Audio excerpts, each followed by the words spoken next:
38वां अध्याय। अक्रूर जी की व्रज यात्रा। श्री सुखदेव जी कहते हैं, परीक्षित, महामती अक्रूर जी भी वह रात मथुरापुरी में बिताकर प्रातः काल होते ही रथ पर सवार हुए और नंद बाबा के गोकुल की ओर चल दिए। परम भाग्यवान अक्रूर जी व्रज की यात्रा करते समय मार्ग में कमल नयन भगवान श्री कृष्ण की परम प्रेममय भक्ति से परिपूर्ण हो गए। वे इस प्रकार सोचने लगे, मैंने ऐसा कौन सा शुभ कर्म किया है, ऐसी कौन सी श्रेष्ठ तपस्या की है, अथवा किसी सत्पात्र को ऐसा कौन सा महत्वपूर्ण दान दिया है, जिसके फलस्वरूप आज मैं भगवान श्री कृष्ण के दर्शन करूंगा। मैं बड़ा विषयी हूं।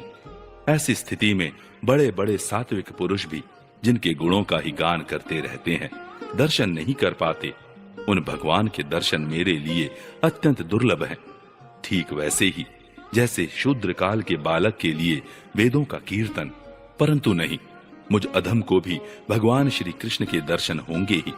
क्योंकि जैसे नदी में बहते हुए तिनके कभी कभी इस पार से उस पार लग जाते हैं, वैसे ही समय के प्रवाह से भी कहीं कोई इस संसार सागर को पार कर सकता है। अवश्य ही आज मेरे सारे अशुभ नष्ट हो गए। आज मेरा जन्म सफल हो गया, क्योंकि आज मैं भगवान के उन चरण कमलों में साक्षात नमस्कार करूंगा, जो बड़े बड़े योगी यतियों के भी केवल ध्यान के ही विषय हैं। अहो, कंस ने तो आज मेरे ऊपर बड़ी ही कृपा की है। उसी कंस के भेजने से मैं इस भूतल पर अवतीर्ण स्वयं भगवान के चरण कमलों के दर्शन पाऊंगा, जिनके नखमंडल की कांति का ध्यान करके पहले युगों के ऋषि महर्षि इस अज्ञान रूप अपार अंधकार राशि को पार कर चुके हैं। स्वयं वही भगवान तो अवतार ग्रहण करके प्रकट हुए हैं। ब्रह्मा, शंकर, इंद्र आदि बड़े बड़े देवता जिन चरण कमलों की उपासना करते रहते हैं, स्वयं भगवती लक्ष्मी एक क्षण के लिए भी जिनकी सेवा नहीं छोड़ती, प्रेमी भक्तों के साथ बड़े बड़े ज्ञानी भी जिनकी आराधना में संलग्न रहते हैं, भगवान के वे ही चरण कमल गौओं को चराने के लिए ग्वाल बालों के साथ वन वन में विचरते हैं। वे ही सुर मुनि वंदित श्री चरण गोपियों के वक्ष स्थल पर लगी हुई केसर से रंग जाते हैं, चिन्हित हो जाते हैं। मैं अवश्य अवश्य उनका दर्शन करूंगा। मरकत मणि के समान सुस्निग्ध कांतिमान उनके कोमल कपोल हैं। तोते की ठोर के समान नुकीली नासिका है। होठों पर मंद मंद मुस्कान, प्रेम भरी चितवन, कमल से कोमल रत्नारे लोचन और कपोलों पर घुंघराली अलकें लटक रही हैं। मैं प्रेम और मुक्ति के परम दानी श्री मुकुंद के उस मुख कमल का आज अवश्य दर्शन करूंगा, क्योंकि हरिन मेरी दाईं ओर से निकल रहे हैं। भगवान विष्णु पृथ्वी का भार उतारने के लिए स्वेच्छा से मनुष्य की सी लीला कर रहे हैं। वे संपूर्ण लावण्य के धाम हैं, सौंदर्य की मूर्तिमान निधि हैं। आज मुझे उन्हीं का दर्शन होगा, अवश्य होगा। आज मुझे सहज में ही आंखों का फल मिल जाएगा। भगवान इस कार्य कारण रूप जगत के दृष्टा मात्र हैं, और ऐसा होने पर भी दृष्टापन का अहंकार उन्हें छू तक नहीं गया है। उनकी चिन्मय शक्ति से अज्ञान के कारण होने वाला भेद भ्रम अज्ञान सहित दूर से ही निरस्त रहता है। वे अपनी योग माया से ही अपने आप में भ्रुविलास मात्र से प्राण, इंद्रिय और बुद्धि आदि के सहित अपने स्वरूप भूत जीवों की रचना कर लेते हैं, और उनके साथ वृंदावन की कुंजों में तथा गोपियों के घरों में तरह तरह की लीलाएं करते हुए प्रतीत होते हैं। जब समस्त पापों के नाशक उनके परम मंगलमय गुण, कर्म और जन्म की लीलाओं से युक्त होकर वाणी उनका गान करती है, तब उस गान से संसार में जीवन की स्फूर्ति होने लगती है। शोभा का संचार हो जाता है। सारी अपवित्रताएं धुलकर पवित्रता का साम्राज्य छा जाता है। परंतु जिस वाणी से उनके गुण, लीला और जन्म की कथाएं नहीं गाई जाती, वह तो मुर्दों को ही शोभित करने वाली हैं। होने पर भी नहीं के समान व्यर्थ हैं। जिनके गुणगान का ही ऐसा महात्म्य है, वे ही भगवान स्वयं यदुवंश में अवतीर्ण हुए हैं। किस लिए? अपनी ही बनाई मर्यादा का पालन करने वाले श्रेष्ठ देवताओं का कल्याण करने के लिए। वे ही परम ऐश्वर्यशाली भगवान आज व्रज में निवास कर रहे हैं और वहीं से अपने यश का विस्तार कर रहे हैं। उनका यश कितना पवित्र है। अहो, देवता लोग भी उस संपूर्ण मंगलमय यश का गान करते रहते हैं। इसमें संदेह नहीं कि आज मैं अवश्य ही उन्हें देखूंगा। वे बड़े बड़े संतों और लोकपालों के भी एकमात्र आश्रय हैं, सबके परम गुरु हैं और उनका रूप सौंदर्य तीनों लोगों के मन को मोह लेने वाला है। जो नेत्र वाले हैं उनके लिए वह आनंद और रस की चरम सीमा है। इसी से स्वयं लक्ष्मी जी भी, जो सौंदर्य की अधीश्वरी है, उन्हें पाने के लिए ललकती रहती हैं। हाँ, तो मैं उन्हें अवश्य देखूंगा, क्योंकि आज मेरा मंगल प्रभात है। आज मुझे प्रातः काल से ही अच्छे अच्छे शकुन दिख रहे हैं। जब मैं उन्हें देखूंगा तब सर्वश्रेष्ठ पुरुष बलराम तथा श्री कृष्ण के चरणों में नमस्कार करने के लिए तुरंत रथ से कूद पड़ूंगा, उनके चरण पकड़ लूंगा। ओह, उनके चरण कितने दुर्लभ हैं। बड़े बड़े योगी यति आत्म साक्षात्कार के लिए मन ही मन अपने हृदय में उनके चरणों की धारणा करते हैं, और मैं तो उन्हें प्रत्यक्ष पा जाऊंगा और लौट जाऊंगा उन पर। उन दोनों के साथ ही उनके वनवासी सखा एक एक ग्वाल बाल के चरणों की भी वंदना करूंगा। मेरे अहोभाग्य, जब मैं उनके चरण कमलों में गिर जाऊंगा तब क्या वे अपना कर कमल मेरे सिर पर रख देंगे? उनके वे कर कमल उन लोगों को सदा के लिए अभयदान दे चुके हैं, जो काल रूपी सांप के भय से अत्यंत घबराकर उनकी शरण चाहते और शरण में आ जाते हैं। इंद्र तथा दैत्यराज बलि ने भगवान के उन्हीं कर कमलों में पूजा की भेंट समर्पित करके तीनों लोकों का प्रभुत्व इंद्र पद प्राप्त कर लिया। भगवान के उन्हीं कर कमलों ने, जिनमें से दिव्य कमल की सी सुगंध आया करती है, अपने स्पर्श से रास लीला के समय व्रज युवतियों की सारी थकान मिटा दी थी। मैं कंस का दूत हूं, उसी के भेजने से उनके पास जा रहा हूं। कहीं वे मुझे अपना शत्रु तो न समझ बैठेंगे। राम राम, वे ऐसा कदापि नहीं समझ सकते, क्योंकि वे निर्विकार हैं, सम हैं, अच्युत हैं, सारे विश्व के साक्षी हैं, सर्वज्ञ हैं। वे चित्त के बाहर भी हैं और भीतर भी। वे क्षेत्रज्ञ रूप से स्थित होकर अंतःकरण की एक एक चेष्टा को अपनी निर्मल ज्ञान दृष्टि के द्वारा देखते रहते हैं। तब मेरी शंका व्यर्थ है। अवश्य ही मैं उनके चरणों में हाथ जोड़कर विनीत भाव से खड़ा हो जाऊंगा। वे मुस्कुराते हुए दया भरी स्निग्ध दृष्टि से मेरी ओर देखेंगे।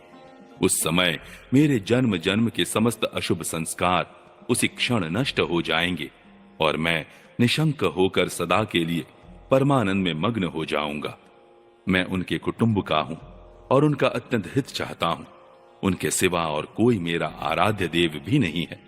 ऐसी स्थिति में वे अपनी लंबी लंबी बाहों से पकड़कर मुझे अवश्य अपने हृदय से लगा लेंगे।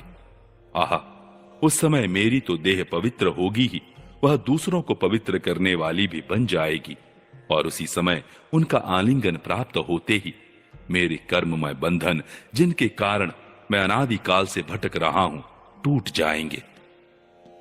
जब वे मेरा आलिंगन कर चुकेंगे और मैं हाथ जोड़कर सिर झुकाकर उनके सामने खड़ा हो जाऊंगा, तब वे मुझे चाचा अक्रूर इस प्रकार कहकर संबोधन करेंगे।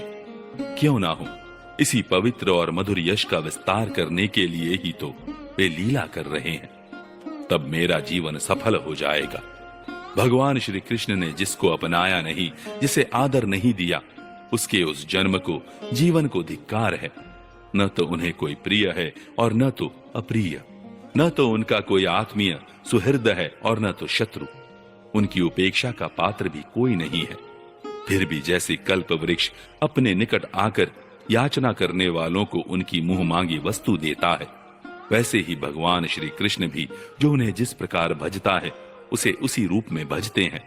वे अपने प्रेमी भक्तों से ही पूर्ण प्रेम करते हैं। मैं उनके सामने विनीत भाव से सिर झुकाकर खड़ा हो जाऊंगा और बलराम जी मुस्कुराते हुए मुझे अपने हृदय से लगा लेंगे और फिर मेरे दोनों हाथ पकड़कर मुझे घर के भीतर ले जाएंगे। वहां सब प्रकार से मेरा सत्कार करेंगे। इसके बाद मुझसे पूछेंगे कि कंस हमारे घर वालों के साथ कैसा व्यवहार करता है। श्री सुखदेव जी कहते हैं, परीक्षित, श्वफल का नंदन अक्रूर मार्ग में इसी चिंतन में डूबे डूबे रथ से नंदगांव पहुंच गए और सूर्य अस्ताचल पर चले गए। जिनके चरण कमल की रज का सभी लोकपाल अपने किरीटों के द्वारा सेवन करते हैं, अक्रूर जी ने गोष्ठ में उनके चरण चिन्हों के दर्शन किए। कमल, यव, अंकुश आदि असाधारण चिन्हों के द्वारा उनकी पहचान हो रही थी। और उनसे पृथ्वी की शोभा बढ़ रही थी।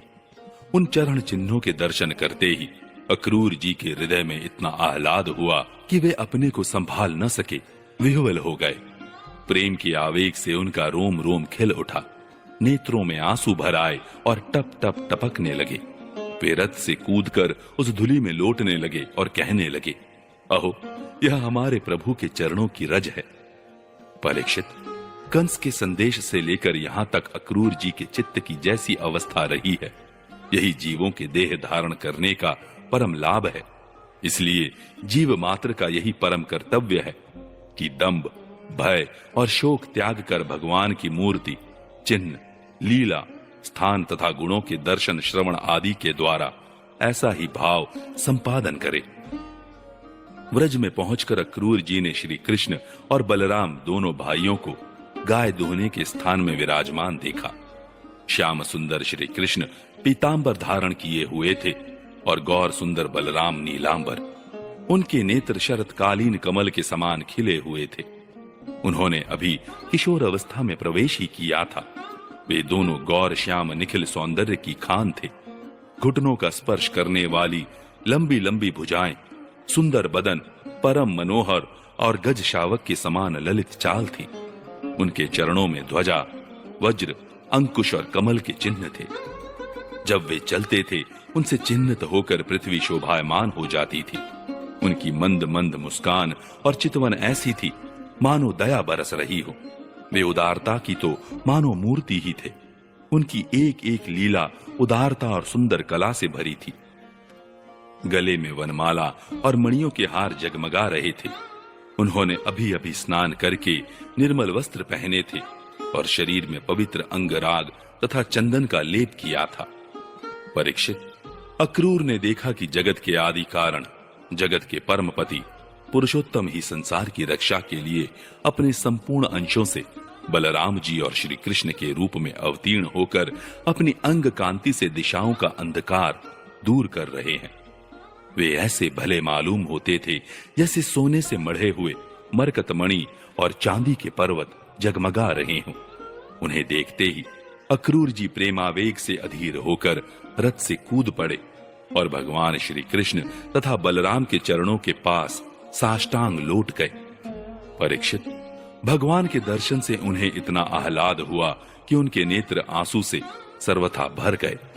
सारे शरीर में पुलकावली छा गई। उत्कंठावश गला भर आने के कारण वे अपना नाम भी न बतला सके। शरणागत वत्सल भगवान श्री कृष्ण उनके मन का भाव जान गए।